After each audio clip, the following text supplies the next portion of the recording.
Hi, third grade. Welcome back to Chapter 5 of Clementine. So, in Chapter 4, if you remember, Clementine kind of cut her hair to match Margaret. And then we're going to see in this chapter, she has another little idea that I think you'll find quite familiar. So, without further ado, here's Chapter 5 of Clementine. As soon as I got home, I started watching for Margaret's feet. From my kitchen window, I can see the sidewalk in front of the lobby doors. Since I have memorized all of the shoes everybody who lives in our building, I always know who is coming in or going out. I might be a detective when I grow up. I waited and I waited and I waited, which is the hardest thing in the world, especially when you have a hothead, which I did, because my mother made me wear a winter hat so she didn't have to look at my chopped off hair. Finally, I saw Margaret's purple sneakers and I ran up to meet her in the lobby. Let me see. Margaret pulled her lips out of the way so I could see all her teeth. Margaret's mouth was the most beautiful place I had ever seen. It was even more beautiful than Disneyland, Sleeping Beauty's castle, which I am going to visit when I am 10. Every tooth had its own sparkly silver bracelet, and there were little blue bits sprinkled around like tiny presents. They're rubber bands, Margaret said. Every month I'll go in and get them changed, and then they'll give me different colors, whatever I want. That gave me such a good idea. I pulled off my hat to show Margaret that she wasn't the only one, and that made her happy. Then I told her my good idea. You can pick the color of my new hair. Whatever color you want, you can draw on my head. That made her even happier. Those markers are still in my room. Let's go, she said. Is your mother still mad? I asked. Yep, but she's going to a movie with Alan this afternoon. Alan is Margaret's mother's special friend, which is the grown-up's word for boyfriend. So we went up to her apartment. Mitchell was there watching TV. When he saw my hair, he grabbed his chest and fell off the couch, pretending to have a heart attack. Then he smacked his forehead and said, You guys are unbelievable. Absolutely unbelievable. Even though he is older and doesn't have to be so nice to us, I think he likes me. Margaret glared at him.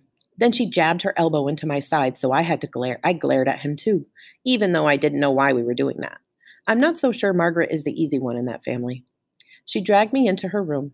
I can't wait for summer, she growled. My mother's finally going to get rid of him. You mean baseball camp? He wants to go, Margaret. That's not getting rid of someone. Margaret gave me her, I'm in fourth grade and you're not look. Goodbye and good riddance, she muttered. Then she got out my mother's markers. They were all still there and they looked exactly the same, with none of the caps chewed up. I didn't know how Margaret does that. She picked a bright green one and colored my hair and then drew some curls on my forehead and neck. No pointy lines, I reminded her, just round ones. Thinking about pointy lines made me wonder about Margaret's bracelets again. How do they feel? I bet they're full of pointy parts. Nope, they feel like heaven, Margaret said. No pointy parts at all. They're as soft as rabbit ears, baby rabbit ears. Too bad you can't have them. She kept her lips stretched out of the way to show her teeth the whole time she talked, so it was kind of hard to understand her. But I did. I'm getting them too, I said, next week. Then I pulled my hat back on and ran down to my apartment quick to make this be a non-lie.